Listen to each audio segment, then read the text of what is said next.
السلام علیکم ورحمۃ اللہ، کیسے ہیں آپ؟ امید کرتی ہوں آپ خیریت سے ہوں گے۔ پارہ نمبر 5 آپ مکمل کر چکے ہیں۔ آج آپ کا سبق پارہ نمبر 6 سے شروع ہوگا انشاءاللہ تعالی۔ سورۃ النساء پارہ نمبر 6 رکوع نمبر 1 ہے۔ شروع کرتے ہیں اللہ کے نام سے۔ اعوذ باللہ من الشیطان الرجیم، بسم اللہ الرحمن الرحیم۔ لا يحب اللہ الجہر بالسوء من القول الا من ظلم وَكَانَ اللَّهُ سَمِيعًا عَلِيمًا۔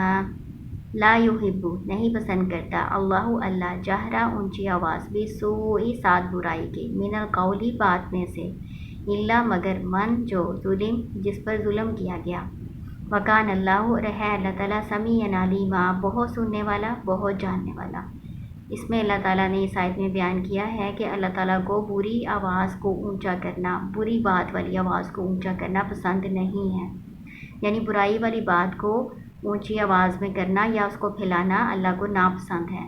مگر وہ انسان مستثنیٰ ہے جس پر ظلم کیا گیا، جو مظلوم ہے، تو وہ اپنی بات کو لوگوں کے سامنے بیان کر سکتا ہے، اس کو گناہ نہیں ہونا۔ کسی ایسے شخص کے سامنے بیان کریں جو اس ظالم کو روک سکے، اس کی اصلاح کر سکے، تو اس کے سامنے مظلوم اپنی بات بیان کر سکتا ہے۔ جیسا کہ آپ صلی اللہ علیہ وسلم کی ایک حدیث ہے اس بارے میں کہ آپ صلی اللہ علیہ وسلم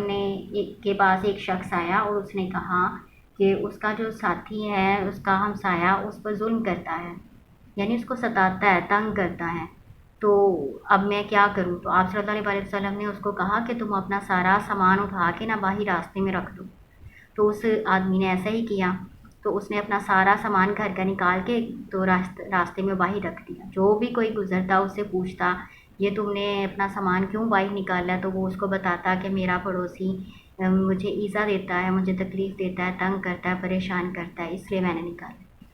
تو اس کا پڑوسی جو تھا وہ خود ہی پھر اس کو منا کے اس سے معافی مانگ کے اس کو اندر لے گیا اور اس کا سامان بھی اندر رکھوایا۔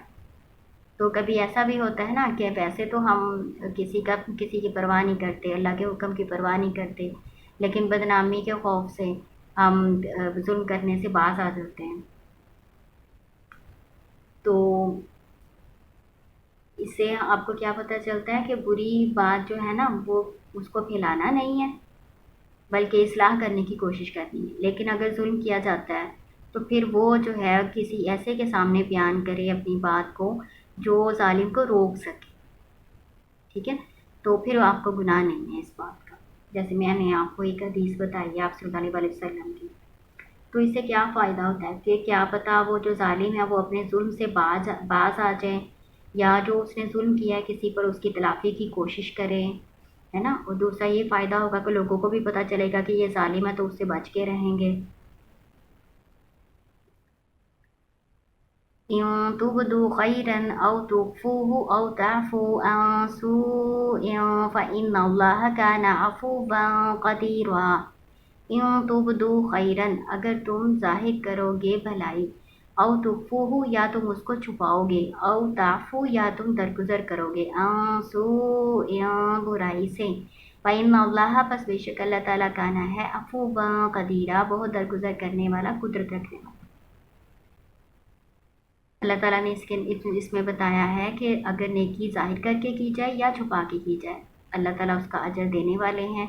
اور اگر تم درگزر کر دو گے یعنی برائی کا بدلہ برائی سے نہیں دو گے تو اللہ کے ذمہ اس کا اجر ہو جاتا ہے۔ اللہ تعالیٰ بہت درگزر کرنے والا ہے، تم لوگوں کو درگزر کرو گے تو اللہ تعالیٰ تمہیں درگزر کرے گا، تمہیں معاف کرے گا، اور اللہ تعالیٰ اس پر قدرت رکھنے والا بھی ہے۔ آپ کو پتہ ہے کہ ہمیں اجازت دی گئی ہے کہ اگر کسی نے ہم پر ظلم کیا ہے تو ہم اس کے ظلم کا بدلہ اس سے لے سکتے ہیں، جتنا اس نے ہمیں ستایا ہم اس کو بھی اتنا ستا سکتے ہیں جواب میں، لیکن اللہ تعالیٰ نے نا معاف کرنے کو زیادہ پسند کیا ہے۔ آپ صلی اللہ علیہ وسلم نے بھی فرمایا کہ جو معاف کر دیتا ہے نا، معاف کر دینے سے اللہ تعالیٰ اس کی عزت میں اضافہ ہی فرماتا ہے، صحیح مسلم کی یہ حدیث ہے۔ اور اللہ تعالیٰ نے سورہ شورا میں یہ بیان فرمایا ہے کہ برائی کا بدلہ اسی کی مثل برائی ہے، مگر جو درگزر کر دے اور اصلاح کر لے تو اس کا اجر اللہ کے ذمہ ہے۔ سورۃ شورا کی یہ آیت نمبر 40 کا ترجمہ میں آپ کو بتا رہی ہوں کہ اللہ تعالیٰ کی پھر مدد اس شخص کے ساتھ ہوتی ہے جو کسی کو معاف کر دیتا ہے اور بدلہ نہیں لیتا، تو اللہ کے ذمے اس کا اجر بھی ہوتا ہے اور اللہ کی مدد بھی اس کے ساتھ ہوتی ہے۔ اس طرح کا ایک واقعہ حدیث میں اور ہے، میں آپ کو بتاتی ہوں اس کا مفہوم، کہ ایک دفعہ ابو بکر صدیق رضی اللہ تعالیٰ عنہ کے کو ایک کافر برا بھلا کہی جا رہا تھا، تو ابو بکر صدیق رضی اللہ تعالیٰ عنہ کچھ بھی نہیں کہہ رہے تھے، آپ صلی اللہ علیہ وسلم پاس بیٹھے مسکرا رہے تھے۔ تو جب اس نے بہت زیادہ کافر نے آپ کو ستایا نا، تو ابو بکر صدیق رضی اللہ تعالیٰ عنہ نے پلٹ کر اس کو جواب دیا۔ تو جب جواب دیا تو آپ صلی اللہ علیہ وسلم اٹھ کر چل دیے۔ ابو بکر صدیق رضی اللہ تعالیٰ عنہ پیچھے گئے اور ان سے پوچھا، یا رسول اللہ صلی اللہ علیہ وسلم، جب وہ کافر مجھے برا بھلا کہہ رہا تھا تب تو آپ مسکرا رہے تھے، اور جب میں نے اس کو جواب دیا تو آپ اٹھ کے چل دیے، مجھ سے کوئی غلطی ہوئی ہے؟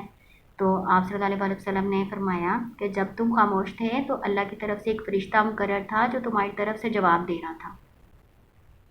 لیکن جب تم نے جواب دیا تو شیطان آ گیا اور فرشتہ چلا گیا، تو پھر میں وہاں پہ کیسے رہ سکتا ہوں جہاں پر شیطان آ گیا ہوں؟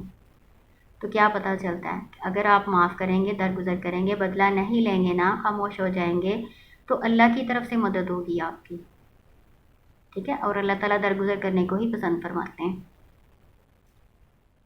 بدلہ لینے کی اجازت ہے لیکن درگزر کو اللہ تعالیٰ نے پسند فرمایا ہے، ٹھیک ہے؟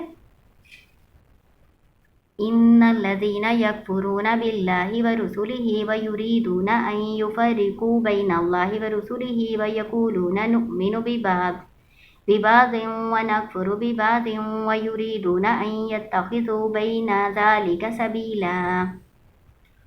بے شک وہ ان الذین، بے شک وہ لوگ جو یکفرون انکار کرتے ہیں، باللہ اللہ کا، ورسولہ اور اس کے رسولوں کا، ویریدون اور وہ چاہتے ہیں، ان یفرقوا کہ وہ فرق کریں، بین اللہ اللہ کے درمیان، ورسولہ اور اس کے رسولوں کے درمیان، ویقولون اور وہ کہتے ہیں، نؤمن ہم ایمان لائیں گے، ببعض بعض پر، ونکفر اور ہم انکار کریں گے، ببعض بعض کا، ویریدون اور وہ چاہتے ہیں، ان یتخذوا کہ وہ بنائیں، بین ذالک سبیلا اس کے درمیان کا راستہ۔ یہ یہود و نصارہ کے بارے میں یہ آیات ہیں۔ اللہ تعالیٰ کہہ رہے ہیں کہ یہ لوگ ہیں یہ جو اللہ اور رسول کا انکار کرتے ہیں، یعنی ان کی بات نہیں مانتے، اور چاہتے ہیں کہ اللہ اور اس کے رسولوں کے درمیان فرق کریں۔ وہ کہتے ہیں کہ بعض کو رسولوں کو ہم مانیں گے اور بعض کا ہم انکار کریں گے، جیسے جو یہودی ہیں وہ کہتے ہیں موسیٰ علیہ السلام کو ہم مانیں گے، ان کے علاوہ کسی رسول کو نہیں مانیں گے، اسی طرح نصارہ ہیں، ٹھیک ہے؟ اولئک هم الکافرون حقا واعتدنا للکافرین عذابا مہینا، یہی وہ لوگ ہیں جو حقیقی کافر ہیں اور تیار کیا ہے ہم نے للکافرین کافروں کے لیے عذاب مہینا عذاب ذلت کا۔ والذین آمنوا باللہ ورسولہ ولم یفرقوا بین احد منہم اولئک سوف یؤتیہم اجورہم وکان اللہ غفورا رحیما۔ والذین آمنوا باللہ اور وہ لوگ جو ایمان لائے اللہ پر، ورسولہ اس کے رسولوں پر، ولم یفرقوا نہیں انہوں نے فرق کیا، بین احدن کسی ایک کے درمیان، منہم ان میں سے، اولئک یہی وہ لوگ ہیں، سوف یؤتیہم ان قریب وہ دے گا ان کو، یعنی اللہ تعالیٰ دے گا ان کو، اجورہم اجر ان کے، وکان اللہ غفورا رحیما اور ہے اللہ تعالیٰ بہت بخشنے والا، بہت رحم کرنے والا۔ اللہ تعالیٰ نے یہاں پہ وعدہ کیا کہ وہ لوگ جو ایمان لاتے ہیں، یعنی تمام رسولوں پر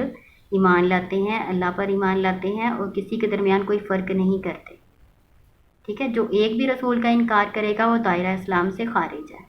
تو جو سارے رسولوں کو مانتا ہے، کسی کے درمیان فرق نہیں کرتا، تو ان کو اللہ تعالیٰ نے کہا ہے کہ ان قریب اللہ ان کو ان کا اجر دے گا،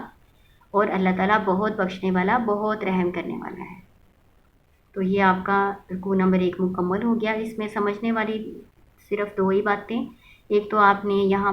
شروع میں پڑھا کہ اللہ تعالیٰ کو اونچی آواز سے برائی والی بات کرنا پسند نہیں ہے، تو کیا پتہ چلتا ہے برائی کو پھیلانا نہیں چاہیے بلکہ اصلاح کرنے کی کوشش کرنی چاہیے، اور لیکن جس پہ ظلم ہوا ہے وہ کر بھی سکتا ہے، تاکہ ظالم کو اس کے ظلم سے باز رکھا جائے۔